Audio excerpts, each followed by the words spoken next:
Bonjour tout le monde, ravi de vous retrouver. Aujourd'hui, je divise l'émission en deux parties. Donc là, c'est la matinale news. On va simplement passer quelques actualités crypto et puis regarder les graphiques justement de ces cryptos en question. Et cet après-midi, je me concentrerai sur l'analyse technique, tout simplement comme on a l'habitude de le faire sur la chaîne. Je fais ça à titre d'essai, peut-être pendant une semaine, 2 semaines, voire plus si le principe vous plaît. Je vais vous passer le générique de début. Pensez à vous abonner, à liker si le contenu vous plaît. A tout de suite.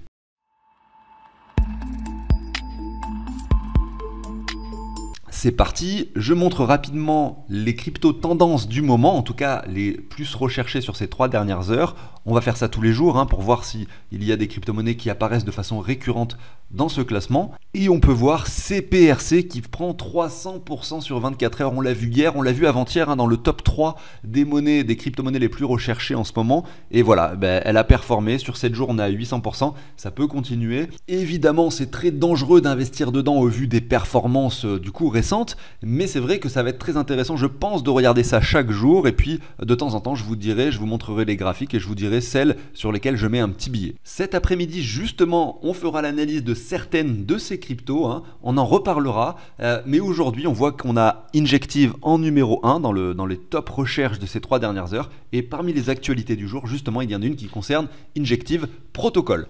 Allez, je débute avec les actualités, on commence avec Uniswap. Certains utilisateurs s'inquiètent du fait de savoir si Uniswap est vraiment décentralisé, notamment dû à un tweet de Antonio Juliano, qui est donc le fondateur de DYDX. En effet, Antonio explique que grâce à la centralisation, le protocole du coup Uniswap peut avoir des transactions plus rapides et booster ses revenus. Et d'un autre côté, plus un protocole est décentralisé, plus les utilisateurs peuvent profiter des avantages en fait, justement de la finance décentralisée.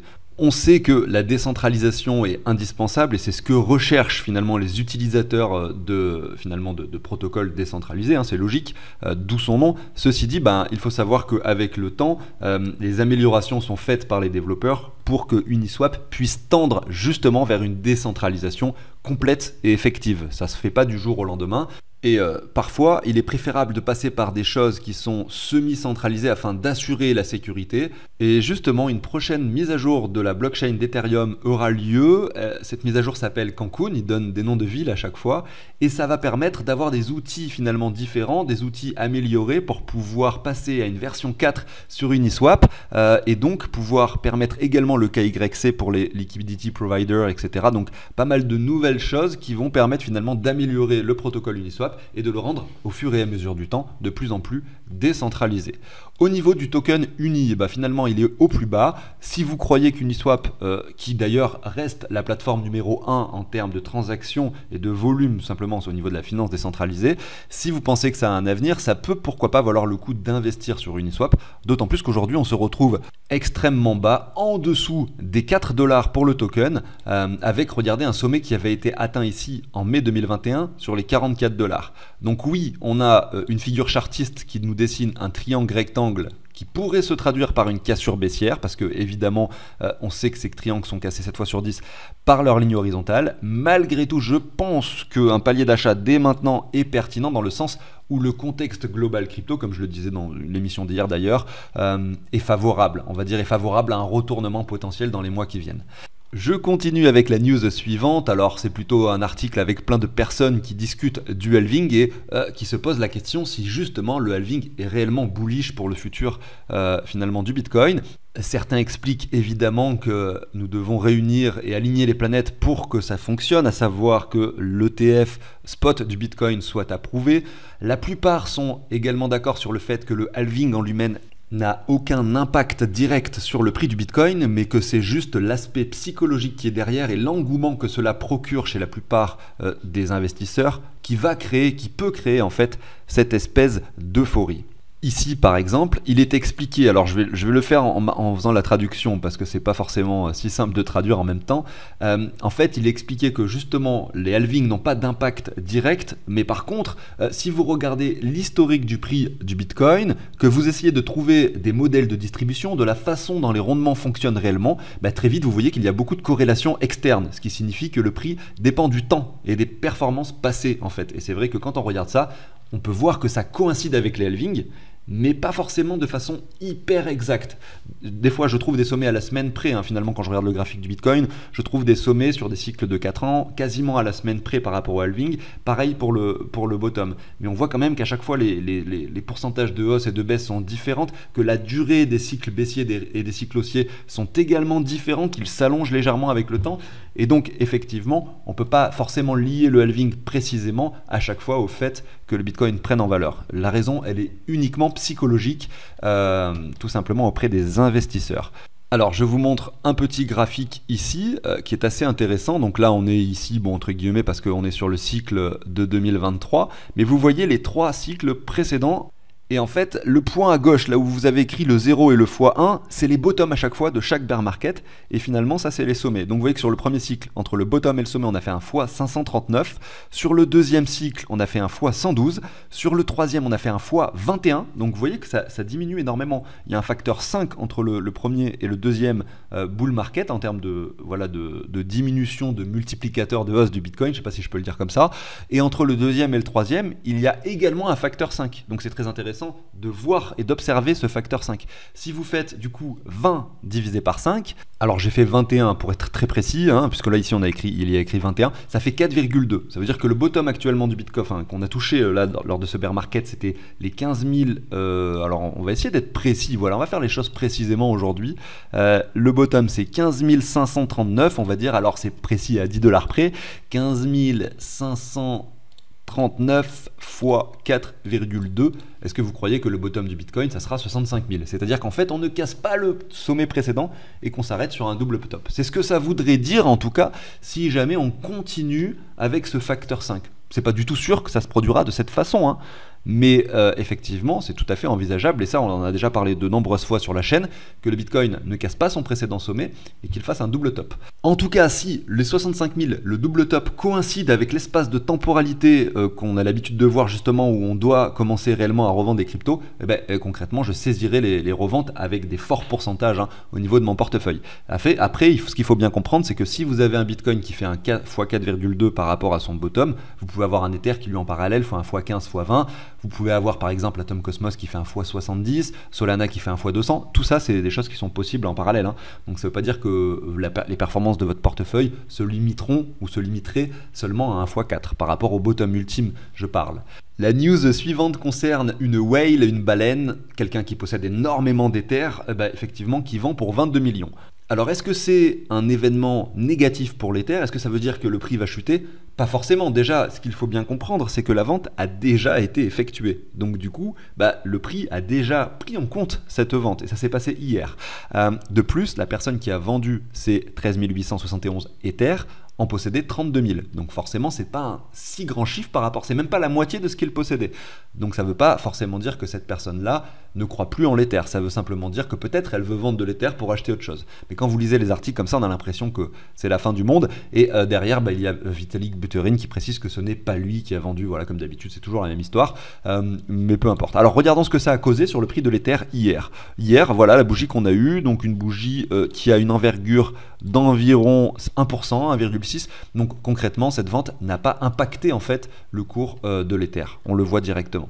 Je continue avec la news suivante qui concerne Injective Protocol qui a priori en ce moment se voit augmenter de valeur, notamment parce que le token du coup est passé hier, alors on va dire ces dernières semaines, il est passé de 6,50 à 8 $. Maintenant, dire que c'est grâce à ce que je vais vous expliquer dans cet article que le prix a augmenté, c'est peut-être un peu, on va dire, un peu faussé, hein. On sait que généralement, c'est pas un événement précis qui fait augmenter le prix d'une crypto. Par contre, ce qu'on observe, c'est qu'elle est numéro 1 en termes de crypto les plus recherchés en ce moment. Donc peut-être qu'elle est assez médiatisée, peut-être que, je sais pas, il y a quelque chose qui fait que beaucoup de gens ont envie d'investir en tout cas. Parce que si beaucoup de gens s'y intéressent, c'est qu'a priori, ils s'intéressent à l'investissement, hein. Il faut savoir que quand même, ça reste un monde, les cryptos et la blockchain, on est là pour se faire de l'argent quand même. Et la plupart sont là pour ça. Malheureusement, j'ai envie de vous dire, mais c'est comme ça. Donc du coup, Injective, qu'est-ce qui s'est passé? Eh bien, en fait, il y a une plateforme qui s'appelle Helix, qui a été construite à partir des outils que Injective, à savoir que le protocole d'Injective, c'est une blockchain de layer 1, et en fait, il lance un produit qui n'existe pas, qui est tout à fait novateur. Il s'agit de quelque chose qui s'appelle le Pre-Launch Futures. Ça veut dire que grosso modo sur la plateforme Helix, qui est complètement décentralisée, vous allez pouvoir sur des contrats dérivés futurs trader des tokens qui ne sont pas encore listés. Je vous montre ici, ils ont déjà commencé cela avec le premier token, c'est la première fois qu'ils lancent ce produit, avec le token qui s'appelle TIA. C'est donc une plateforme qui s'appelle Celestia. Vous voyez que sur CoinGecko, elle n'a même pas de prix. Et en fait, sur Helix, regardez, si je marque ici TIA, vous pouvez la trader. Voilà, ils expliquent ici qu'en fait, elle est disponible pour le trading en futur avant qu'elle soit réellement sortie, avant qu'elle soit disponible sur les plateformes d'échange, ce qui est assez incroyable. Est-ce que ça veut dire que ça vaut le coup d'en acheter? Ça, j'en ai aucune idée. Je ne me suis pas renseigné sur le projet. Je regardais tout à l'heure, elle était à 2,10 $, elle est à 1,80 $. Il n'y a que des bougies rouges. Honnêtement, j'en sais rien du tout et je ne vais pas m'amuser à trader ça parce que je ne connais même pas ce projet qui est Celestia. Mais je trouvais ça intéressant en fait de vous en parler puisque c'était dans les news du jour. Le token Injective, on voit qu'effectivement il monte légèrement. C'est un token qui se comporte extrêmement bien, vraiment extrêmement bien. C'est rare de voir des graphiques aussi jolis, tout simplement parce que regardez, on a un bottom ici qui a été atteint en juin 2022 avec un double bottom qui s'est manifesté avec finalement une deuxième touchette aux alentours de ces 1,28 $ au mois de décembre 2022. Et depuis le début 2023, cette crypto ne fait que monter. Et ce qui est vraiment intéressant de constater, c'est que on a eu cette latéralisation qui s'est produite, regardez, avec un point bas qui n'était pas plus bas que le précédent, une cassure ici, regardez, de neckline, le retour avec la mèche, je ne sais pas si vous voyez la mèche dont je parle, mais vraiment c'est très joli, c'est vraiment très joli. Je vous montre la mèche, elle est revenue, regardez, je vais mettre la neckline pour que vous puissiez la voir. On confirme le W, on casse et on vient chercher ensuite cette neckline avant d'avoir une performance assez intéressante qui nous ramène vers les 8 $. Donc quand même un x8 par rapport au prix de INJ il y a un an. Aujourd'hui, est-ce que ça vaut le coup d'en acheter ? Moi je dirais que non. Aujourd'hui, moi personnellement j'en ai pas acquis pendant cette phase baissière et c'est pas aujourd'hui que je vais le faire parce qu'on est quand même assez haut sur le graphique. Regardez, on s'établit dans ce range et le haut du range c'est 9,29 et surtout on a tout cet espace de prix qui un jour ou l'autre pourrait être retesté et peut-être avant le bull run. Au niveau du RSI, on est revenu vers les 50. On aimerait bien pourquoi pas voir quelque chose de plus bas avec des divergences dessinées, des structures, également des localisations pertinentes. Pourquoi pas pour investir dedans. Maintenant, si vous avez vraiment envie d'acheter ce token, ça peut être possible avec une très petite somme et surtout en gardant de la liquidité vraiment disponible pour en acheter plus bas si ça continue de chuter. Il y avait 3 news supplémentaires que je souhaitais vous passer, mais je n'ai pas le temps, je ne voulais pas dépasser les 10 minutes, je suis déjà à 12. Alors je vous montre rapidement, il est expliqué ici que les plateformes d'échange, on leur réserve de Bitcoin au plus bas. Ce qui veut dire qu'il y a peu de liquidité, ce qui veut dire qu'avec une petite euphorie, le prix peut monter à la hausse très fort, ou avec une petite panique, chuter également très fort. Voilà.